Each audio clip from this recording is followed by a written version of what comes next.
하나님의 말씀은 신약 성경 요한복음 12장 12절에서 16절 말씀입니다. 신약 성경 167조. 그 이튿날에는 명절에 온 큰 무리가 예수께서 예루살렘으로 오신다는 것을 듣고 종려나무 가지를 가지고 맞으러 나가 외치되 호산나 찬송하리로다. 주의 이름으로 오시는 이 곧 이스라엘의 왕이시여 하더라. 예수는 한 어린 나귀를 보고 타시니 이는 기록된 바 시온 따라 두려워하지 말라. 보라, 너의 왕이 나귀 새끼를 타고 오신다 함과 같더라. 제자들은 처음에 이 일을 깨닫지 못하였다가 예수께서 영광을 얻으신 후에야 이것이 예수께 대하여 기록된 것임과 사람들이 예수께 이같이 한 것임이 생각났더라. 아멘. 그 이튿날에, 이것은 향년이 있던 그 다음 날에 그런 뜻인데, 이 향년은 베다니에서 순전한 나드 옥합을 깨뜨려서 예수님의 장례를 준비한 사건을 말해주고 있습니다. 사람들은 그 여인을 비난했지만 예수님께서는 칭찬하시고 그 장례를 준비했다는 사실을 제자들에게 알려주었습니다. 그럼에도 불구하고 제자들은 예수님께서 지금 죽기 위해서 십자가의 길을 가시기 위해서 예루살렘에 가신다라는 사실을 인지하지 못하고 있었습니다. 그러나 실제적으로 예루살렘의 분위기는 두 가지였는데, 하나는 제사장을 중심으로 하는 예수님을 배척하는 사람들은 할 수만 있으면 예수님을 죽이고 나사로까지도 죽여야겠다, 이런 생각을 하고 있고 모의를 하는 상황 속에 있었습니다. 동시에 일반 백성들은 세상이 어떻게 돌아가는지를 잘 모른 채 예수님이 오신단다, 정말 주의 이름으로 오시니 그분이 맞을까, 이런 기대로 설레는 그런 상황이 예수님이 예루살렘을 입성하는 그 순간의 상황이었습니다. 오늘 우리는 예수님이 예루살렘에 입성한 것을 기억하고 기념하는 종려주일로 하나님께 영광을 돌리고 있습니다. 그런데 종려주일이라고 하는 이유는 뭘까? 그것은 오늘 본문에도 나오듯이 사람들이 깃발이 없어서 준비되지 않아서 종려나무에 올라가서 그 가지들을 꺾어서 흔들어서 예수님을 환영했다. 그래서 이 종려주일이라고 불리게 되었습니다.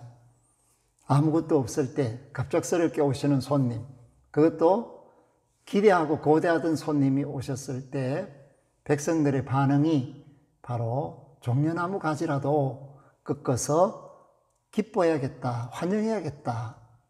얼마나 가난하고 힘들고 어려운 때였는가 하는 것을 감안한다면 이들이 보여준 것은 대단히 정감이 있고 또 주님을 사랑하는 마음도 담겨져 있다라고 보겠습니다. 그런데 이때가 명절이다. 그 명절은 뭐냐 하면 이스라엘에게 있어서 3대 명절은 유월절로 시작하는 무교절, 그리고 소실절로 시작하는 맥추절, 우리식으로 표현하면 오순절, 동시에 모든 추수를 마치는 수장절, 이렇게 해서 이스라엘의 3대의 절기가 있습니다.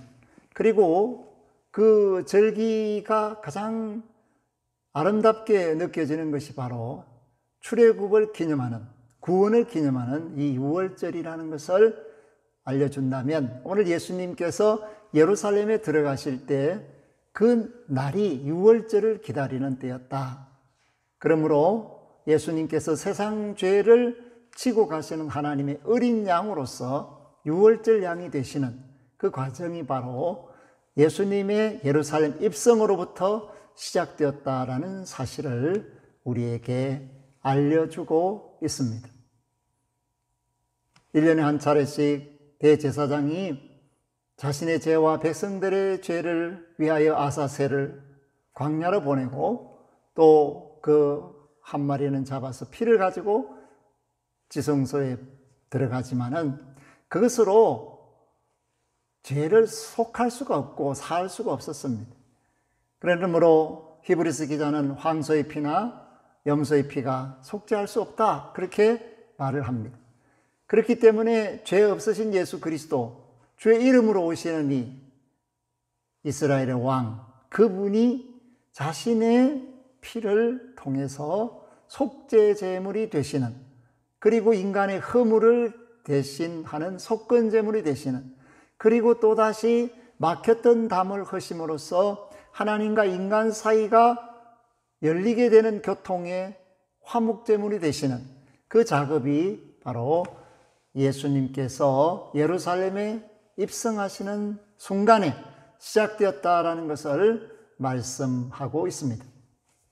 사랑하는 성도 여러분, 사람들은 모르면서도 옳은 일을 하는 사람이 있고 알면서도 잘못된 일을 하는 사람들이 있습니다. 예루살렘에 있던 백성들을 배우지도 못하고 가지지도 못했던 수많은 사람들은 모른 채 예수님을 영접합니다. 그리고 호산나 다윗의 자손이여 우리를 구원하소서, 그렇게 외칩니다.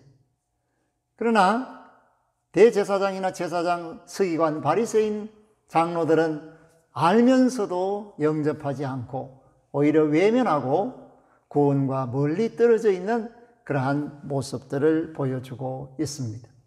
오늘 우리는 예수 그리스도의 사람으로서 세상을 삽니다. 하나님을 알고 예수 그리스도를 알고 하나님의 말씀을 알고 살고 있습니다. 그렇다면 아는다라는 것이 삶의 향기로 드러나야 합니다. 안다라고 하면서 모른 채 하는 사람이 되지 말고 정말 사랑을 알고 삶의 의미를 알고 가야 할 길이 어떤가, 어딘가를 알고 또 우리가 어떻게 섬기며 사랑해야 되는가를 안다면 예수 그리스도 안에서 그 아는 자의 삶을 사는 것이 하나님의 자녀로서 마땅한 자세다라는 것을 잊지 마시기를 바랍니다. 왜냐하면 코로나19 이 팬데믹이 많은 사람들에게 아는 것을 살지 못하게 하고 있습니다. 그래서 모르는 사람들처럼 보일 때가 있습니다. 특별히 교회가 그렇습니다. 오늘날 이 교회의 모습 속에서 우리 자신을 다시 돌아보고 온전한 교회인가, 온전한 하나님의 자녀로서 하나님의 뜻을 아는 자답게 세상을 살고 있는가, 이것을 오늘 이 말씀에 비추어서 돌아볼 수 있기를 바랍니다. 제자들은 사람들이 왜 이렇게 예수님을 환영하는가를 알지 못했습니다. 또 예수님이 십자가에서 그 일을 완성하시고 부활하신 후에, 예수님이 성천하신 후에 비로소 예수님이 구원자로서 주의 이름으로 오실 그분으로서 이스라엘의 왕으로서 오셨었구나. 그래서 예루살렘 사람들이 그렇게 호산나 우리를 구원하소서 다윗의 자손이여 하는 이 말은 메시아여 하나님께서 보내시기로 약속하신 그분이시여 라고 노래를 불렀구나 라는 사실을 오늘 16절에 이야기해 주고 있습니다. 제자들은 처음에 이 일을 깨닫지 못하였다가 예수께서 영광을 얻으신 후에야, 부활하신 후에야, 성천하신 후에야 이것이 예수께 대하여 기록된 것임과 사람들이 예수께 이같이 한 것임이 생각났더라. 아멘. 예수님 곁에 있던 사람들이 제일 어두웠습니다. 등잔 밑이 어둡다라는 말처럼 영적으로 예수님을 따르며 예수님이 주시는 것을 먹고 마시며 예수님과 함께 자며 생활했던 그 제자들이 예수님 마음 모르는 것은 정말 안타깝게도 1등이었습니다. 오늘 저와 여러분들이 하나님의 교회의 일원으로서 예수 그리스도의 몸된 자의 삶을 살고 주님께서 부탁하신 대로 세상의 소금으로서 섬기는 자가 되고 세상의 빛으로서 밝히는 자가 되고 그 행실을 통하여, 착한 행실을 통하여 하늘에 계신 아버지께 영광을 돌리며 살고 있는지, 아니면 예수님께서는 그렇게 말씀을 하셨지만 우리가 예수님의 마음을 전혀 모르는 사람처럼 살고 있는지, 그래서 예수님과 함께 하던 당시의 제자들의 그 모습과 오늘 예수님을 따르는 교회가 어떤 모습인가를 한 번쯤은 교차 비교해서 우리 자신의 진정한 모습을 회복해야 한다라는 것을 말씀해 주고 있습니다. 세상에서 가장 까다롭고 가까이 하기 싫은 몇 부류의 사람들이 있습니다. 그것은 부정적인 말을 하고 부정적인 생각을 하는 부정적인 사람. 그 사람은 정말 처음부터 끝까지 부정적인 것으로 익숙한 그런 모습을 보일 때가 있습니다. 그러나 예수님을 만나게 되면 그 사람이 어떻게 될까? 예수님의 제자들 가운데 도마라는 사람이 있었습니다. 그는 의심이 많았다 또는 합리적이었다 그런 여러 가지 표현을 하고 있지만 좀 부정적인 사람이었습니다. 그러나 그가 예수님의 부활을 경험함으로써 그 마음에 머물고 있던 의심이 사라지고 주님을 위하여 죽음의 길, 순교의 길을 갈 수 있었습니다. 그러므로 오늘 이 세상을 못마땅하게 바라보는 부정적인 시각을 가지고 있는 사람도 예수님을 만나야 합니다. 그분이 내 왕이 되어 주셔야 합니다.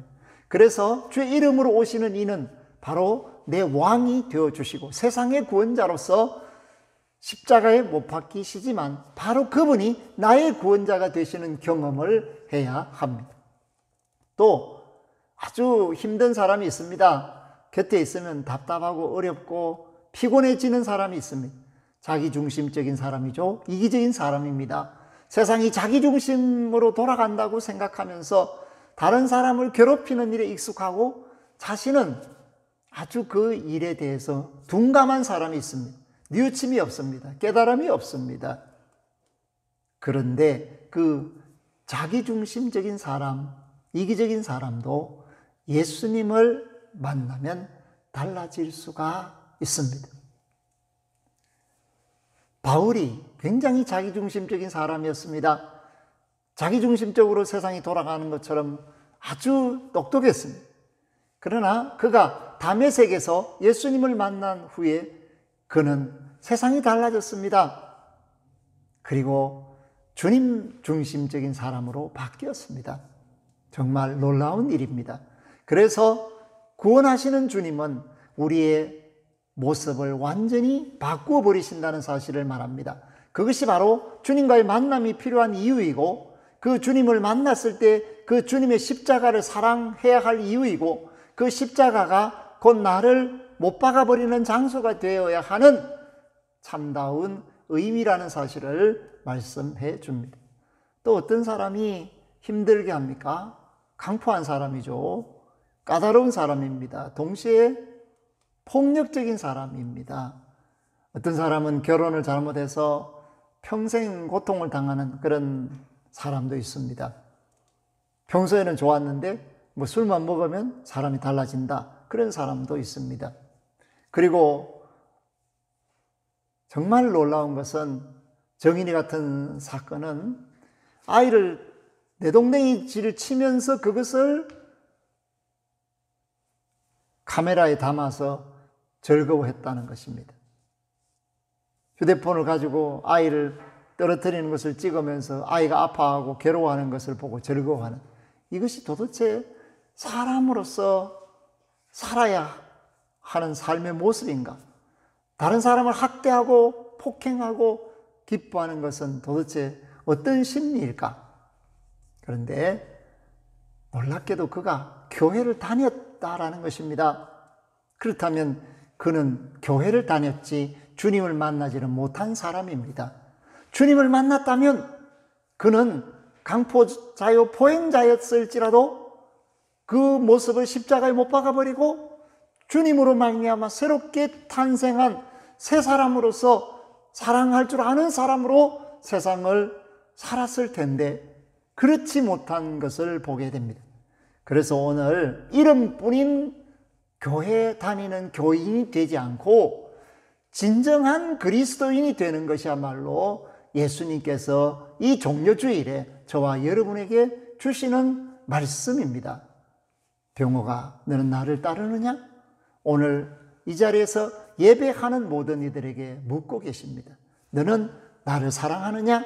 그랬을 때 주님 사랑합니다, 주님 따릅니다 라고 답하면서 주님이 원하시는 모습, 주님의 모습을 갖추는 저와 여러분들이 되실 때 주의 이름으로 오신 그분의 사명이 비로소 아름답게 열매 맺게 된다는 사실을 기억하시고 저와 여러분들이 온전한 그리스도인으로서 주와 함께 호흡하는 믿음을 보여줄 수 있기를 주의 이름으로 부탁드립니다. 아멘.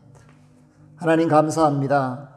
오늘 우리는 예루살렘에 입성하신 주님을 호산나 다윗의 자손이여 외치는, 그리고 낙이 타고 오신 주님을 기뻐하는 이스라엘을 바라봅니다. 오늘 그분이 내 마음에 오시고 내 주님이 되시고 나로 하여금 하나님의 아들, 딸이 되게 하셨습니다. 하나님, 이 은혜 안에서 온전한 믿음을 갖고 사랑을 갖고 주님을 증거하고 주님을 나타내는 그리스도인으로서 세상 사람들 가운데 발견되어지는 교회들이 되게 하여 주옵소서. 감사를 드리옵고 우리 주 예수 그리스도의 이름으로 기도 올리옵나이다. 아멘. 지금은 십자가의 길을 마다하지 않고 낙의 새끼를 타고 예루살렘에 입성하신 우리 주 예수 그리스도의 은혜와 그 일을 통하여 십자가의 사랑을 나타내시고 세상을 이처럼 사랑하노라 확정하신 하나님 우리 아버지의 극진하신 사랑하심과 그 고통 가운데서 구원의 길을 열어놓으시고 사랑할 수밖에 없게 하신 성령님의 교통하심이 오늘 예배하는 이들과 이전을 출입하는 심령들과 구원받아 마땅한 천하 만민들 머리 위에, 코로나19로 어려움을 겪고 있는 천하 만민들 위에 이제로부터 영원토록 항상 함께 하시기를 축원하옵나이다. 아멘.